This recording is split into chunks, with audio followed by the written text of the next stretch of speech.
Ayo kita membangun Indonesia bersama, menjaga NKRI kita, menjaga kebersatuan kita, menjaga kebersamaan kita. Ada perbedaan, ada. Apa yang saya sampaikan tidak semua bisa terima. Boleh, itu hakmu.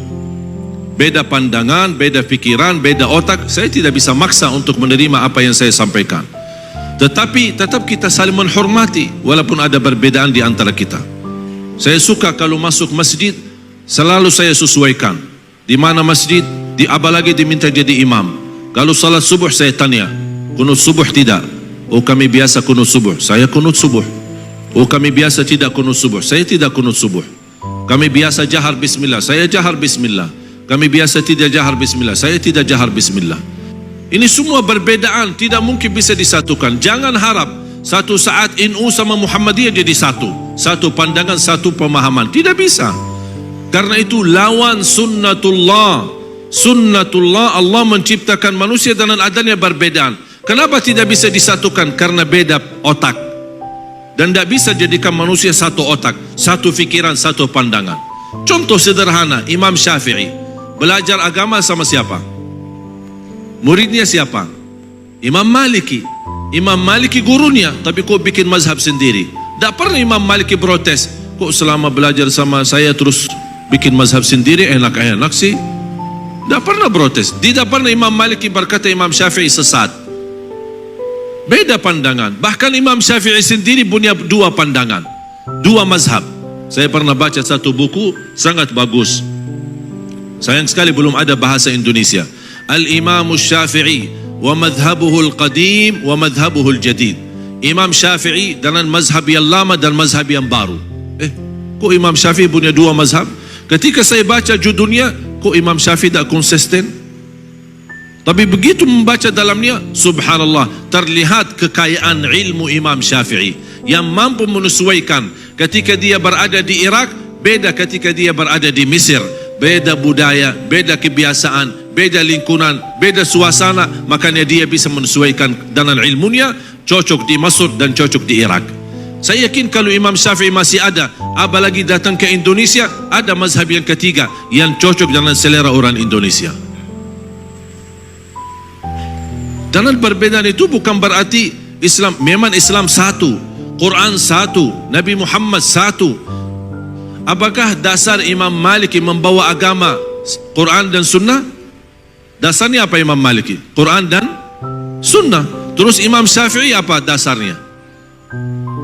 Quran baru beda, Sunnah baru beda, atau sama? Tapi kalau memang sama-sama membawa Quran, sama-sama bawa hadis, kenapa ada perbedaan? Bukan beda sumber agama, tetapi berbeda memahami isi Al-Quran. Yang terjadi beda pemahaman, bukan beda sumber agama. Mereka tahu semua kembali kepada Sunnah, semua kembali kepada hadis, semua kembali kepada Al-Quran. Tapi memahami isi Al-Quran dan memahami makna hadis. Jangankan berbeda antara Imam Malik dan Imam Syafi'i, antara sahabat yang guru mereka adalah Nabi Muhammad sallallahu alaihi wasallam, yang mereka ahli bahasa Arab murni, yang memahami bahasa Arab, yang memahami isi Al-Quran, tidak perlu dijelaskan. Tetapi banyak hal terjadi berbeda pemahaman di antara sahabat, sedangkan Rasulullah SAW membawa satu perintah.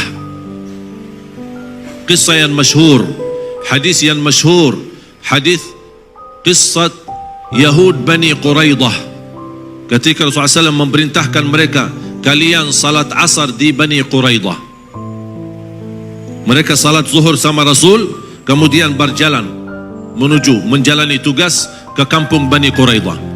Apa perintah Rasul? Jangan kalian salat asar kecuali di Bani Quraidah. Kalian salat asar di kampung Bani Quraidah. Rombongan sahabat jalan, di tengah perjalanan masuk waktu asar. Tolong perhatikan kisah ini. Di waktu perjalanan masuk waktu asar, muncullah dua pemahaman. Satu berkata, kami mau salat asar di jalan karena sudah tiba waktunya. Golongan B berkata, mohon maaf, kami diperintahkan Rasulullah salat asar di kampung Bani Quraidah.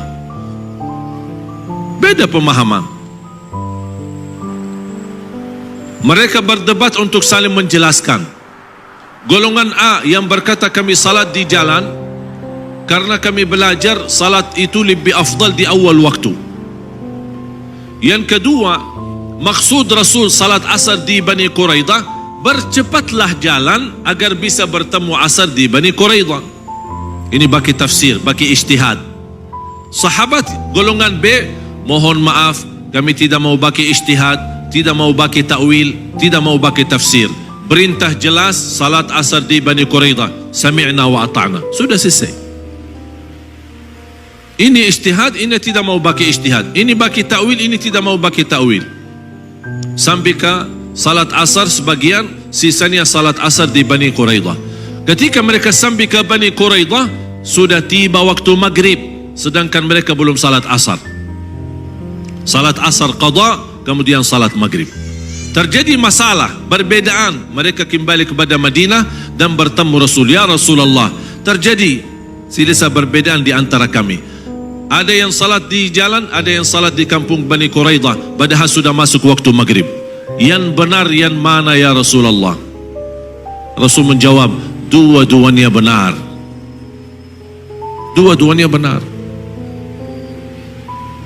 Semua berdakwah di Indonesia, insya-Allah saya yakin semuanya niat baik untuk Indonesia. Silahkan Bapak Ibu belajar. Siapapun yang datang ke tempat kita, tidak usah tahu latar belakangnya, tidak usah tahu dia tamat mana. Saya tidak peduli tamatan mana. Mau dia tamatan Madinah, mau dia tamatan Makkah, mau dia tamatan Mesir, mau dia tamatan Maroke, dia mau tamatan Sudan, mau dia tamatan Hadramaut, Darul Mustafa, atau dunia tamatan Al-Ahqaf, atau apa saja, saya tidak peduli. Saya peduli isinya saya dengar. Manfaat saya ambil, tidak bermanfaat saya buang. Dan tetap guru itu kita hormati.